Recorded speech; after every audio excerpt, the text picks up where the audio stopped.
아멘. 소망의 하나님, 이런 주제로 하나님 말씀 증가하도록 하겠습니다. 영국의 K미술관이라고 하는 런던에 있는 조그만 미술관에 이 세계적으로 유명한 그림 한 편이 있어요.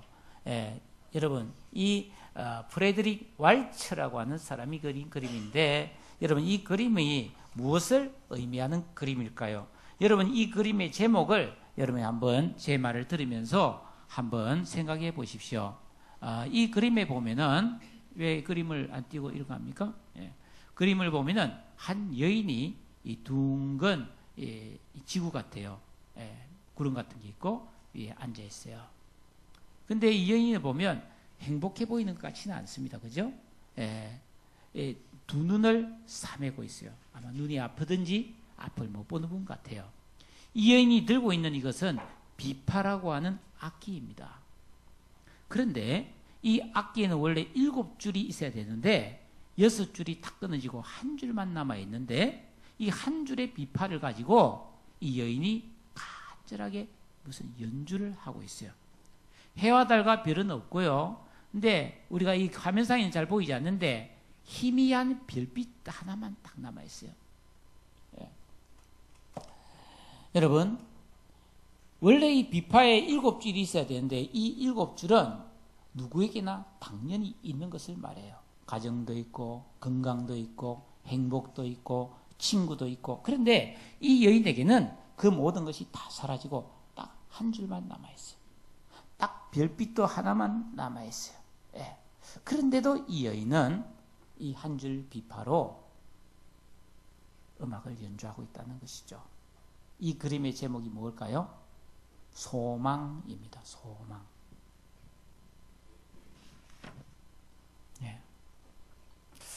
이 여인에게 이렇게 끝까지 많은 것이 다 사라지고 없는데, 그럼에도 불구하고 한 줄 비파를 켜면서 희미한 별빛 하나 비침을 받으면서 끝까지 소망을 잃지 않고 있는 이유는 무엇일까요?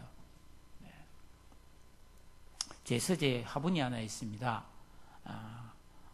우리 성도님 중에 한 분이 제게 보내준 동양란인데 참 예뻐요. 제가 그 란을 보면, 원래 란을 좋아해요. 가꿀 엄두는 못 내고 그냥 란을 좋아합니다. 그 고등학교 다닐 때 이 가람 이병기라는 시인이 난이라는 시조를 쓰는데, 빼어난 가는 잎새 굳은 듯 보더라고, 뭐 이런 시가 참 좋아요. 마지막 절에 보면 미진도 가까이 않고 우로받아 사느니라. 근데 제 방에 있는 나는 자꾸 먼지가 많이 끼더라고요. 그런데 제가 보기를 좋아하고 나름대로 물도 주는데, 어쩌다가 이래 보면은 말라있는 줄기가 나와요. 야, 내가 깜빡 잊고 물을 안 줬나? 너무 가슴이 아파요. 바짝 말라서 누렇게, 그 푸르름이 누렇게 바뀌었단 말이죠. 그럴 때 참 가지를 잘라낼 때 너무 마음이 아프더라고요. 여러분, 이 란을 보십시오. 이거 동양란이잖아요. 이것도 꽃이 시듭니다. 언제나 이렇게 참 예쁘게 피어 있으면 좋을 텐데 시들어 떨어져요, 꽃이. 생명은 살아있는 거잖아요. 살아있는 생명은 약해지는 거예요. 잘 가꾸지 않으면 빨리 약해져요. 그런데 잘 가꾸면 푸르고 강할 수도 있어요. 우리 생명도 마찬가지 아니겠어요? 여러분, 우리가 살아가면서 우리 항상 기쁘고 항상 행복합니까? 그렇지 않죠. 때로 우리는 심령이 메마르고 기쁨을 잃어버릴 때가 있어요. 온갖 염려 근심으로 잠을 못 이룰 때가 있어요. 불안합니다. 포기하고 싶습니다. 인생이 우울하고 암담하고 그냥 절망감이 생길 때가 있습니다. 왜 그럴까요? 생명은 그런 거예요. 인생은 그런 거예요. 그런데 어떻게 하면 이런 것을 치유해내고 더 강해지고 아름다워질 수 있을까요? 뭔가를 해야 합니다. 뭔가를 해야 된다고요. 가꾸어줘야 합니다. 그게 무엇일까요? 우리 그리스도인에게 내 생명을 가꾸는 가장 좋은 방법은 예수님을 바라보는 것입니다. 그래서 그분께로부터 오는 내 영혼을 살리는 자양분, 은혜를 받아야 우리 영혼이 푸름을 유지할 수가 있습니다. 그러면 우리는 항상 은혜를 사모하는 그런 삶을 살아야 돼요. 그래서 은혜를 받아야 우리 생명이 살아 춤추는 그런 생동감 있는 삶을 살 수가 있습니다. 기쁠 때만 그래야 되나요? 아니에요. 조금 전에 우리 그림에서 본 것처럼 평상시에도 그래야지만 우리가 건강이 상할 때, 가정에 문제가 생겼을 때, 내 일터에 어려움이 왔을 때, 자녀들에게 무슨 어려움이 생겼을 때도 우리는 더욱더 하나님을 바라볼 때라는 것입니다. 그리스도인은 언제나 주 대신 하나님과 예수 그리스도를 소망 중에 바라보고 믿는 삶을 살아야 하는 것입니다. 어떻게 해야 될까요? 오늘 성경 말씀을 통해서 몇 가지를 살펴보려고 합니다. 첫째, 우리는 언제나 겸손하게 예수 그리스도를 닮아가야 합니다. 최근에 우리는 대통령 탄핵이라고 하는 엄청난 그런 사건을 보았죠. 여러 가지 기분이 들으셨을 텐데, 저는 뭐 다른 여러 가지 그런 느낌도 있었지만은 특히 하나 잊을 수 없는 것은 이 대통령이 정말 대단한 권세와 특권을 가졌다는 것을 새삼 알게 되었습니다. 대통령은 웬만한 죄를 지어서는 체포되지 않습니다. 헌법에 보면 외환에 대한 죄나 내란죄가 아니면 불체포 특권을 가지고 있어요. 그리고 대통령이 어디를 가든지 최고의 의전으로 예우를 해야 합니다. 여러분, 대통령이 한번 움직이면 적어도 최소한 50명이 따라 움직입니다. 미국 대통령이 한국 오려면요, 6개월 전에 정보요원들이 들어와서 수집을 합니다. 6개월 전에. 대단하지 않습니까? 그래서 검찰과 법원이 얼마나 막강한 힘이 있습니까? 그런 권력기관도, 야당이 지배한 공격에도, 수많은 촛불 민심도 대통령은 다 이겨낼 수 있는 거예요. 법이 정한 절차 외에는 아무도 그 대통령을 함부로 하지 못하는 것을 우리는 이번에 분명히 보았죠. 여러분, 일국의 대통령도 이 정도의 권세가 있어요. 그렇다면 우리가 섬기는 예수님은 누구세요? 이 우주와 천지 만물을 다스리는 만왕의 왕이 아닙니까? 그분은 대통령과 비교할 수 없는 영광과 존귀를 받으셔야 될 뿐입니다. 아무도 그를 대적하고 맞설 수가 없어요. 이 천지 만물뿐 아니라 우리 한 사람 한 사람, 날아가는 새 한 마리도 다 그분의 뜻대로 주관하고 다스리심을 믿으시기를 바랍니다. 그런데 그렇게 어마어마한 권세와 영광과 능력을 가진 예수님이 오늘 8절에 보니까 그분은 하나님의 진실하심을 위하여 할례의 추종자가 되었다. 할례를 이렇게 순종하고 따라가는 분이 되었다고 그렇게 말하고 있습니다. 그분은 누구를 따라할 분이 없어요. 그분은 지켜야 될 게 없어요. 자유예요. 왕이니까, 주인이니까. 여러분, 그런데 예수님은 이 세상 하고 많은 나라 중에 가장 볼품이 없고 작은 이스라엘 나라에서 태어나셨어요. 여러분, 이스라엘 나라는 지도에 보면 조그만해요. 우리나라 남한보다도 작아요. 예수님이 태어날 당시에 이스라엘 나라는 로마의 속국이었습니다. 그도 가장 가난한 동네에 태어나셨습니다. 그리고 유대인의 관습대로 난지 8일 만에 할례라는 의식을 받았고 30세에는 세례요한에게 세례도 받았습니다. 예수님은 죄가 없는 분이고 하나님과 동등된 분인데 죄인인 인간이 하나님께 은혜를 잊기 위해서 받아야 될 여러 가지 의식과 그거를 다 순종하고 따랐다는 것입니다. 왜 그랬습니까? 왜 그랬을까요? 여러분, 하나님께서는 일찍이 그 연약하고 볼품없는 이스라엘 백성을 선택하시면서 나는 너희에게 너희 하나님 되고 너희는 내 백성이 될 거라고 약속을 했어요. 그런데 이스라엘 백성들은 그런 복을 받았음에도 불구하고 죄를 짓고요, 하나님을 대항했습니다. 그런데도 하나님은 이스라엘 백성들을 버리지 않는다는 거예요. 여러분, 하나님은 아무도 미워하지 않아요. 아무도 버리지 않아요. 하나님이 한번 택하신 백성은 그가 아무리 멀리 떠나가고 아무리 도망가고 아무리 죄를 지어도 하나님은 끝까지 따라다니면서 사랑해서 구원해 주시고 복 주시는 분임을 믿으시기 바랍니다. 나는 부족해, 나는 연약해, 그건 괜찮아요.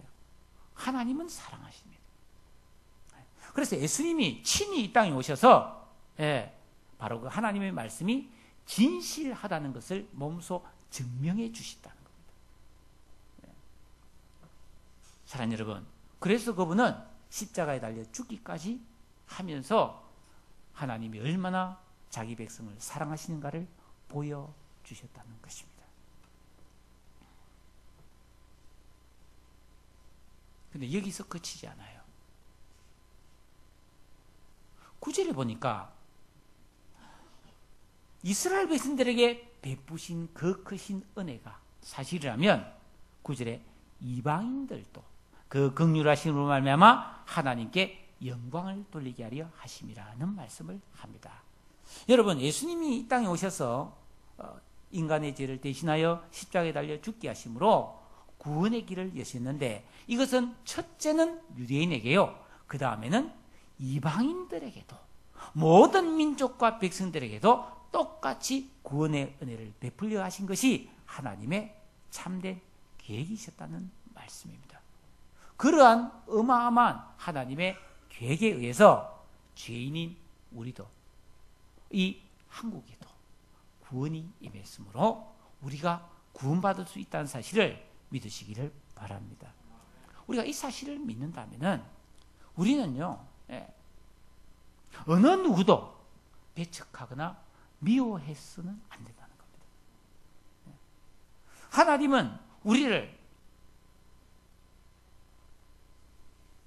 사랑해 주셨거든요. 우리가 하나님을 대적하고 죄를 짓고 원수처럼 살았을 때도 사랑해 주셨다고 성경은 말하고 있지 않습니까? 성경은 말씀하고 있습니다. 이러한 하나님의 무한하신 사랑과 은혜를 우리가 받았다는 것을 안다면, 우리도 어떤 사람에게도 배척하거나 미워할 수 없다는 것입니다. 왜냐하면 하나님의 입장에서 보면 이 세상에 태어난 모든 사람에게는 소망이 있다는 거예요. 구원받을 소망이 있다는 겁니다. 하나님의 복을 받을 자격이 있다는 것입니다. 하나님의 은혜를 누릴 기회가 주어져 있다는 것입니다. 하나님은 그렇게 생각하세요. 그런데 우리가 당신은 안 돼, 너는 포기해, 그럴 수 있느냐? 없다는 겁니다. 예수님 보시라고. 예수님은 바로 그런 이 땅에 오셔가지고, 죄인 가운데 오셔가지고 죄인을 위해 죽으시고 죽기까지 사랑하신 것을 우리에게 보여주지 않느냐 말이에요. 여러분, 9절에서 이 12절 사이에 오늘 우리가 읽은 성경에 보면 이 열방이라는 말이 5번이나 나오고 있어요. 열방은 뭡니까? 이방인을 말한다. 이방인. 이 세상 모든 민족과 백성을 말하죠. 별별 민족과 족속들이 다 있죠. 우리가 텔레비전을 보면 뭐 아프리카나 저 뭐 중동이나 어디 가면 참 별별 민족이 다 있습니다.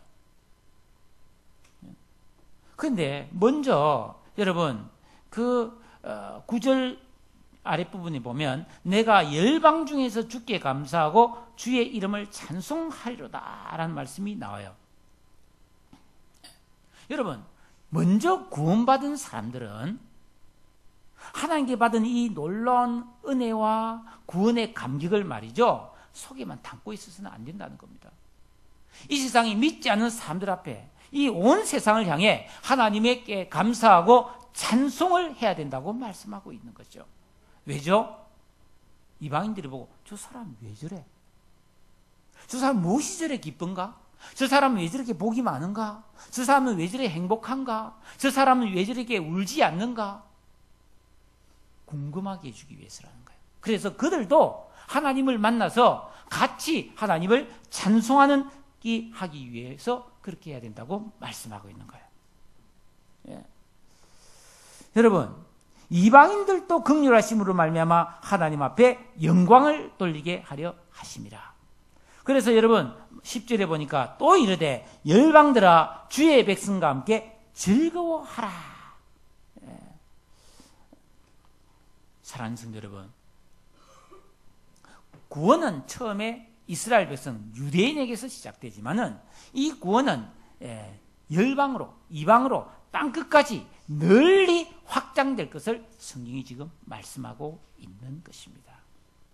그렇습니다. 여러분이 예수를 믿고 은혜를 받았습니까? 복을 받았습니까? 그러면 반드시 이것이 나를 통해서 다른 사람에게까지 그 기쁨이 확장되어져 가야 된다는 것입니다. 왜냐하면 하나님께서 아브라함을 부를 때 너는 복의 통로, 복의 근원이 되라고 말씀했거든요. 우리는 여러분 복을 전달하는 복의 전달자가 되어야 될 줄로 믿습니다. 왜냐하면 하나님은 예수 믿는 우리에게 무한하신 복을 공급해 주시기 때문에 우리가 하나님께 복을 받아서 그것을 온 세상에 전해야 되는 것이죠. 여러분, 여러분의 가정과 이웃에 나를 통해서 하나님이 주시는 이 놀라운 구원의 기쁨이 퍼져가고 증거될 수 있기를 주의 이름으로 축복합니다. 어떻게 하면 이게 가능할까요? 예수 그리스도의 은혜로 가능합니다. 여러분, 오늘 12절에 보니까 예수님은 이사야가 말하되 이새의 뿌리라고 그랬어요.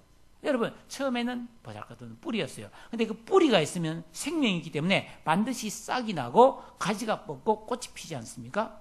여러분, 예수님은 한 싹이었고 뿌리에서 난 작은 싹이 불과했지만은 여러분, 그 예수를 믿은 우리가 가지가 되고 꽃이 되어서 세상 널리 퍼져서 누구나 이방인들이 다 볼 수 있도록 여러분 복음을 전할 수 있도록 우리에게 그런 은혜와 능력이 주어졌음을 믿으시기를 축복합니다. 여러분, 예수를 믿으면 더 이상 유대인과 이방인은 의미가 없어져 버립니다. 여러분, 에베소 2장 12절에 보면 이런 말이 있어요. 그때 이방인들은 그리스도 바깥에 있었어요. 이스라엘 나라 밖에 있었습니다. 그러면 이 이방인들은 이 세상에서 소망이 없는, 하나님이 없는 사람들이 있다는 겁니다. 그런데 예수 그리스도의 은혜를 통해서 멀리 있던 이방인들이 그리스도 안에서 가까워졌고 우리의 화평이신 그분을 통해서 둘이 하나가 되어서 그 이방인과 유대인이 구별이 없는 이제는 한 세 사람 그리스도인으로 만들어주셨다는 겁니다. 그렇죠. 여러분, 이제는 예수 믿는 사람은 너나가 아니라 우린 그리스도인으로 한 새로운 인류가 되었음을 믿으시기를 축복합니다. 이게 하나님 뜻이라는 겁니다. 여러분, 어떻게 해야 이 세상이 평화로워질 수 있겠습니까?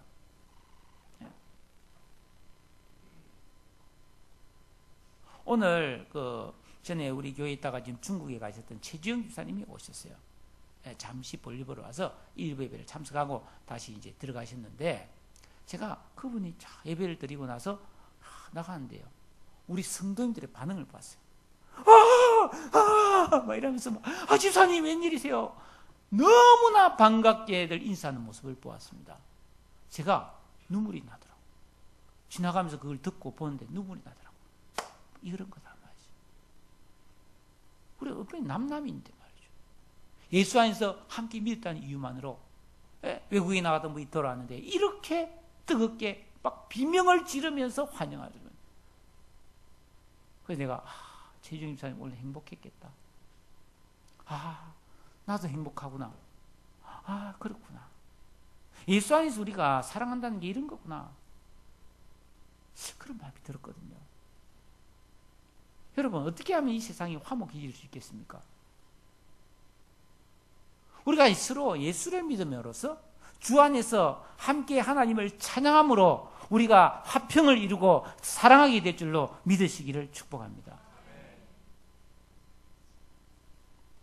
그러므로 우리 그리스도인들은 같은 믿음의 형제자매를 뜨겁게 사랑하되 믿지 않는 사람을 향해서도 언제나 마음이 열려져 있어야 되는 겁니다.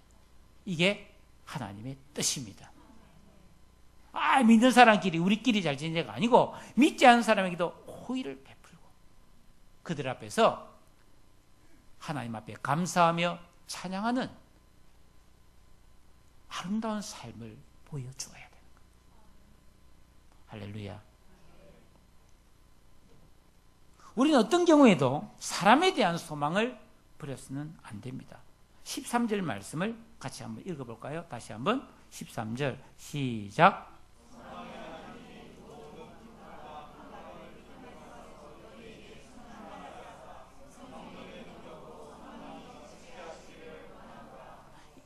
이 말씀 안에 보면 너무나 우리 신앙에서는 없어서는 안 될 좋은 것들이 가득 들어있어요.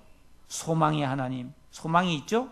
모든 기쁨, 평강, 믿음, 충만, 성령, 능력, 아니 좋은 것이 이 한 줄 안에 가득 들어있습니다. 여러분, 우리에게 이런 것들이 있습니까? 하나님 우리에게 이런 것을 부어주기를 원하시거든요. 여러분, 이런 좋은 것들이 가득한 것, 그게 바로 참된 교회의 영광스러움입니다. 장차 우리가 하나님 나라에서 무한히 누리게 될 내용들입니다. 우리는 이런 것을 반드시 마음껏 누리는 날이 오게 될 줄로 믿습니다. 그게 어떻게 가능해집니까? 노력으로요? 우리가 힘써서요? 아니에요.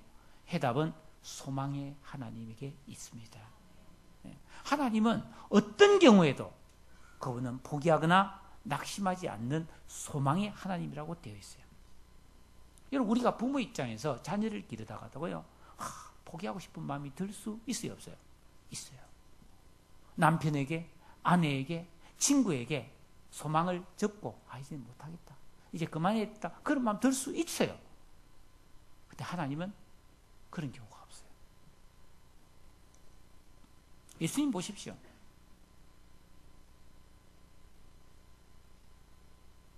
자기를 3번씩이나 부인하고 불신한 가운데 하나님 말, 예수님 말씀을 들었으나 깨닫지 못하고 끝없이 방황하는 제자들을 끝까지 찾아가지 않습니까?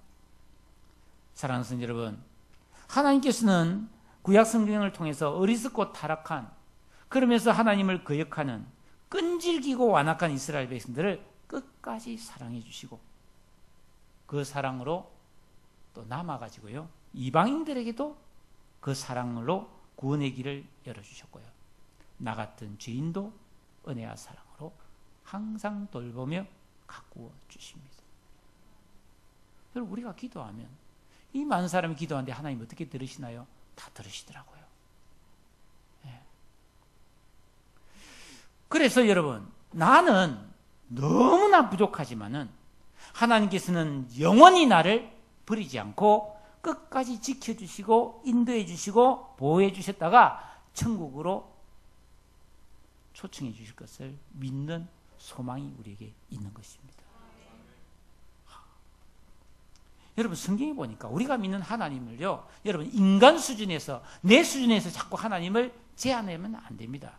예, 우리가 믿는 하나님이 하신 일은 고린도후서 7장 4절에 보니까 넘치는 기쁨을 우리에게 주시는 분이라 했어요. 골로새 2장 7절에는 넘치는 감사를 하게 하시는 분이라 했어요.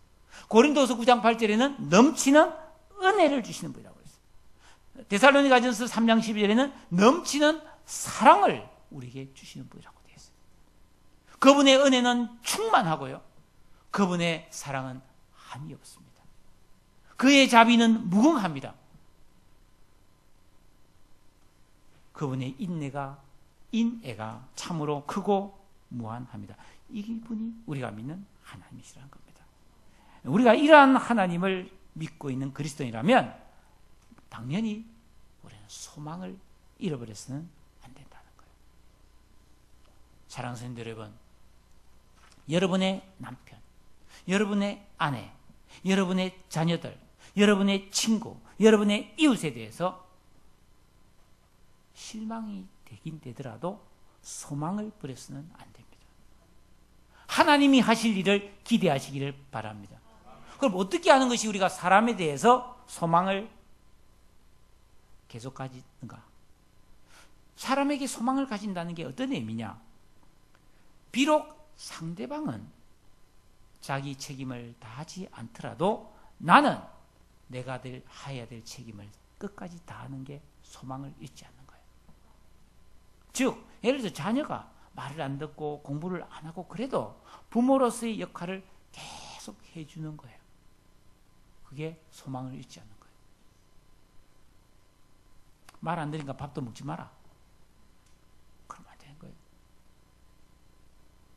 여러분의 남편, 여러분의 아내, 여러분의 주위 사람에게 내가 할 도리를 언제나 잘해 주시기를 축복합니다. 상대방은 아무것도 안 할지라도. 그러면서 동시에 하나님께서 일하실 것을 기대하라는 겁니다. 기도해라는 거예요. 하나님 도와주세요. 하나님 저 사람을 변화시켜 주세요. 내 자녀를 치유해 주세요. 하나님은 반드시 소망을 가지고 하나님을 향한 소망을 품고 믿음으로 살아가는 우리에게 역사해 주실 줄로 믿습니다. 여러분 이런 이름 들어보셨습니까? 스다구, 아벨레, 아리스토블로, 헤로디온, 드루베나, 드루보사, 루포, 아순그리도, 빌롤로고, 올리아, 율리아, 네레오, 흠에, 흠아, 올름바. 참 이름도 희한하죠. 이 로마서 한 장만 넘기면 16장에 바울이 로마 교회 성도들에게 문안 인사를 하는 성도들의 이름입니다. 이들은 대부분 이방인들이에요. 세계 각국에서 모인 사람입니다. 이름이 스다고가 뭡니까? 잘못하면 사다고 그러는데. 여러분, 이 사람들은 원래 다 자기 욕망을 위해 살아가던 자기라는 세계에 갇혀 살던 이방인들이었습니다. 그런데 이들은 어떤 경로를 통해서 어떤 그리스도인에게 전도를 받고 예수를 영접했어요. 그들의 신실한 성도가 되어 하나님을 찬양하는 믿음의 사람이 되었습니다. 마침내 그들은 존귀한 그리스도인이 되었고 주 안에 살면서 주께 감사하고 찬양하면서 서로 사랑을 주고받는 교제를 하면서 성경대로 말하면 바울이 말하기를 주 안에서 많이 수고하는 새 사람이 되었다고 말하고 있어요.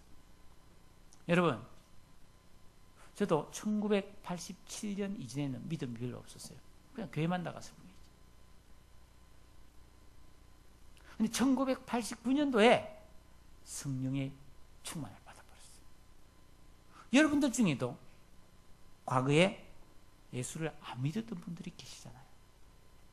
근데 이런 우리를 택하여 불러서 신실한 그리스도인으로 세워주신 하나님께서 여러분 지금은 믿지 않는다 할지라도 지금은 올바른 삶을 살고 있지 않는 사람이라 할지라도 얼마든지 그들을 변화시키시고 아름답고 존귀한 사람으로 만들어 주실 것을 우리는 소망해야 될 줄로 믿습니다. 오늘부터 우리 교회 해피데이 전도라고 하는 전도운동이 시작됩니다. 전도는 가장 먼저 가장 가까운 내 가족과 친구와 이웃에게 그리고 모든 비신자들에게까지 복음을 전하는 것인데 아시다시피 전도는 결코 쉬운 일이 아닙니다. 그러나 우리는 사람에 대한 소망을 접수는 안 돼요. 비록 나와는 믿음이 다르고 현재는 삶의 목적이 다르고 가치관이 다르고 기쁨이 다르다 할지라도 우리는 그들 앞에 언제나 주님께 감사하고 찬양하는 삶을 보여줘야 합니다. 여러분 찬송을 좀 많이 부르세요.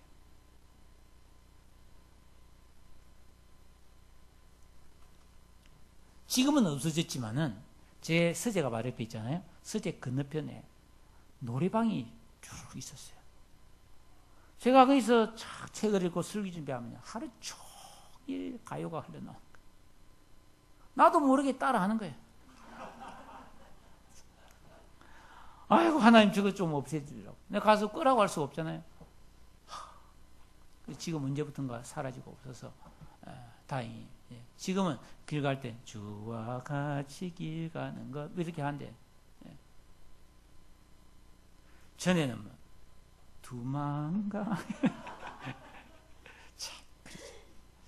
여러분 언제나 찬양의 사람이 되기를 축복해요.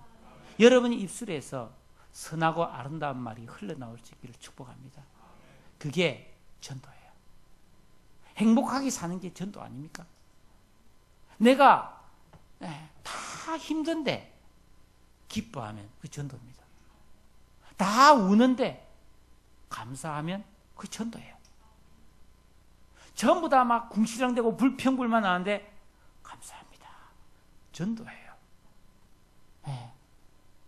내가 열방 중에서 주께 감사하고 주의 이름을 찬송하리로다. 여러분, 언제나 감사하고 기뻐하고 찬송하기를 축복합니다. 그 연기하라는 말이 아니에요. 소망의 하나님을 붙들면 하나님께서 오늘 13절에 뭐랬어요? 모든 기쁨과 평강을 너희 안에 충만하게 부어 주신다고 했습니다. 여러분, 이거 체험해야 되는 것입니다. 여러분, 소망의 하나님을 붙들 때 비록 내가 7줄 비파줄이 6줄이 끊어지고 한 줄만 남아있다 할지라도, 세상의 모든 해와 달과 별들이 사라지고 희미한 별빛만 남아있다 할지라도 우리가 찬양할 때 하나님께서 우리 속에 모든 기쁨과 평강을 충만하게 부어 주신다고 했습니다. 소망 가지세요. 그 능력으로 우는 대신에 감사하고 찬양할 수 있는 거예요. 지난 10일 아프리카의 에티오피아의 수도 아디스 아바바 외곽에 쓰레기 매립지가 무너졌어요. 50년 동안 그 도시에서 나온 쓰레기를 쌓아놓았는데 거기에 많은 빈민들이 쓰레기장 안에서 살았어요. 거기서 음식을 구하고 거기서 재활용품을 찾아서 팔아가지고 생활하는데 그게 쓰레기 더미가 무너져서 여러분 62명이 죽었습니다. 참 기가 막힌 일이잖아요. 어떻게 사람이 쓰레기 더미 속에서 살 수 있어요? 근데 지난 여름에 보니까 리우 올림픽 할 때 보니까 그 브라질 리우 그 외곽에도 쓰레기 더미 속에 사는 사람들이 많이 있더라고. 가나라든지 이런 그 정말 불쌍한 사람들이 세상에 많죠. 여러분, 전쟁과 테러, 경제위기, 환경오염, 여러분 이 세상에 인간이 살아가는 사회의 속속을 파헤쳐보면 너무나 부패해져 있는 것이 사실이지 않습니까? 절망스러운 거예요, 사실은. 어떻게 평범한 최머시기가 국정을 농단할 수 있는가? 이거 우리 보지 않았습니까? 뭐 몇백억이, 뭐 몇십억이 뭐 왔다 갔다 하고 막 그랬잖아요. 여러분, 환경오염으로 인해서 먹는 것, 마시는 것, 사는 것이 불안합니다. 며칠 전에 누가 나한테 있잖아요. 무슨 메일을 하나 보내왔어요. 그 뷔페를 20년 이상 운영한 사람이 뷔페 가면 적대로 먹어서는 안 되는 음식 10가지 이렇게 보내왔더라고. 회 먹지 말고, 야채 먹지 말고, 롤 먹지 말고, 튀김 먹지 말고, 뭐 먹으란 말이에요? 다 가짜라는 거예요. 롤, 김밥처럼 요리를 해준 게 제일 그게 많이 남는 거라고 뭐 그런 말 적어놨던데 저는 그래도 먹어야 될 것 같아요. 가면 할 수 없이 먹어야 되죠. 왜? 안 먹을 수는 없잖아요. 근데 다 알고 이게 따지다 보면 먹을 게 없잖아요. 이 세상이 그렇지 않습니까? 예. 우리 어린 자녀들이 있다면 이 자녀들이 살아갈 미래가 결코 밝지 않다는 거 우리가 알고 있지 않습니까? 또 여러분, 우리는 동시대에 같은 땅에 살고 있지만 나와 너무나 생각과 사고가 다른 사람들을 보면서 와, 저 사람하고 함께 사는 거 진짜 부담스럽다. 그걸 느낄 수 있어요. 절대로 안 변할 것 같은 사람이 있어요. 지금도 뭐 집회하는 사람들 보면 우리나라 당이 지금 여러 개인데 각 당이 또 다 생각이 틀려. 도대체 누구 말이 맞는 겁니까? 깝깝하죠. 그럼에도 불구하고 우리 그리스도인들은 절망하지 않고 기쁘게 살아갈 수 있습니다. 왜죠? 소망의 하나님이 계시기 때문에. 요한복음 3장 16절에 하나님이 세상을 이처럼 사랑하사 독생자를 주셨으니 라고 말씀했어요. 독생자 예수를 이 땅에 보내주신 것은 하나님이 이 땅에 소망을 두고 계심을 믿으시기 바라요. 그리고 지금도 전도와 선교를 통해서 많은 영혼을 구원해내고 있단 말입니다. 저는 매일같이 소식을 들어요. 아프리카에서, 쿠바에서, 저 중동에서, 중국에서, 일본에서 지금도 예수 믿고 하나님께 돌아오는 많은 이방인들이 있다는 사실이에요. 사랑하는 여러분, 특히 우리 그리스도인들은 자신의 개인의 삶이 아무리 고달프고 힘들어도 절망하거나 낙심해서는 안 됩니다. 소망의 하나님을 신뢰해야 합니다. 하나님만 의지하시면 돼요. 그러면 하나님께로부터 모든 기쁨과 평강이 온다고 되어 있잖아요. 세상이 줄 수 없는 것을 하나님은 줄 수 있다고 말하고 있잖아요. 예. 사랑하는 성도 여러분, 성경에 보세요. 다윗, 요셉, 다니엘, 모든 선지자들, 신실한 사람들이 다 절망 속에서 소망의 하나님을 붙들었다는 겁니다. 시편 34편 6절에 다윗이 이렇게 말했어요. 공고한 자가 부르짖음에 여호와께서 들으시고 모든 환난에서 구원하셨도다. 젊은 사자는 궁핍하여 줄일지라도 여호와를 찾는 것 사는 모든 좋은 것에 부족함이 없어져다. 여러분, 절박한 상황에서 절체절명의 순간에서 하나님을 바라보고 소망의 하나님을 붙들었을 때 내 인생이 바뀌더라는 겁니다. 좋아지더라는 것입니다. 여러분, 지금이 결론이 아니에요. 우린 지금 과정을 살고 있을 뿐이에요. 하나님을 붙드세요. 결과는 반드시 소망이 되고 기쁨이 될 줄로 믿습니다. 여러분, 우리는 소망의 사람이에요. 어떤 경우에도 낙심하는 것을 보여주지 마시기 바랍니다. 저는 이 우리 현재 앉아있는 분 중에 최소한 한 2분 정도를 알고 있어요. 진짜 힘든데도 소망을 잃지 않고 계신 분을 알고 있어요. 돼요. 되더라고요. 잘 되더라고요. 좋아지더라고요. 소망이 생기더라고요. 할렐루야. 여러분이 힘드십니까? 힘들어도 여러분 자녀에게, 여러분 가족들과 주위 사람에게 내가 소망의 사람인 것을 보여주시기를 축복합니다. 예수님도 그렇게 사셨잖아요. 그는 그 앞에 있는 즐거움을 위하여 십자가를 참으사 부끄러움을 개의치 아니하시더니 하나님 보좌 우편에 앉으셨느니라. 여러분이 믿지 않는 가족과 이웃에게 소망을 가지고 복음을 전하시기를 바라요. 예, 모든 민족이 구원을 얻도록 기도해야 됩니다. 그러면 소망의 하나님께서는 우리에게 그 길을 잘 갈 수 있도록 기쁨과 평강을 부어주시는 거예요.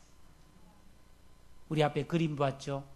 그 여인이 한 줄 비파줄을 붙들고 연주한 그 한 줄은 무엇이겠어요? 한 줄기 희미한 별빛은 무엇이었겠습니까? 예. 여러분, 영국 런던에 에드워드 모트라는 사람이 있었어요. 고아였습니다. 아무도 아는 사람이 없었어요.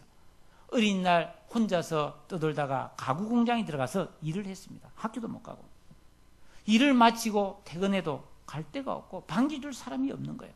그래서 그는 거리를 쏘다니다가 어느 날 너무 춥고 이래가지고 어쩌다가 어딜 갈까 하다가 교회에 예배 드리는 음악 소리를 듣고 교회에 들어갔어요. 그가 그 교회에 들어가 따뜻한데 졸다가 목사님의 말씀을 듣고 큰 은혜를 받았어요. 자기는 세상을 믿고 의지할 사람이 한 사람도 없는 줄 알았는데 예수님께서 함께 하심을 알게 되었어요. 그때부터 이 모트라는 사람의 인생이 달라졌어요. 열심히 일했습니다. 기쁘게 일했습니다. 이 사람이 그 가구 공장의 사장이 되었어요. 감동했습니다. 너무 기뻐서 하나님을 찬송합니다. 그러면서 자기가 시를 한 편 썼어요. 학교도 안 다니는데 너무 기뻐가지고. 그게 뭐예요? 이 몸의 소망 무언가 우리 주 예수뿐일세. 오늘 우리가 불렀잖아요. 이 작시자가 바로 그 사람. 우리 주 예수밖에는 믿을 리 아주 없다. 굳건한 반석이시니 내가 그 위에 서리라. 주여, 주 예수 그리스도는 우리의 반석이십니다. 그 위에 있으면 풍랑이 와도 흔들리지 않습니다. 소망의 하나님, 그 하나님 바로 나의 기도하겠습니다. 오늘 말씀을 생각하면서 다 같이 기도합니다. 하나님, 예수 그리스도를 본받게 하옵소서. 하나님 아버지, 다른 사람에 대한 소망을 버리지 말게 해 주옵소서. 그리고 이 세상과 열방을 향하여서도 언제나 소망을 품고 내가 어디에서나 하나님께 감사하고 찬송하는 삶을 살아갈 힘을 주시옵소서. 나를 통해 하나님의 사랑과 복음이 이 세상에 널리 증거되게 해달라고 다 같이 통성으로 기도하겠습니다. 사랑해 주님, 은혜와 사랑을 감사를 드립니다.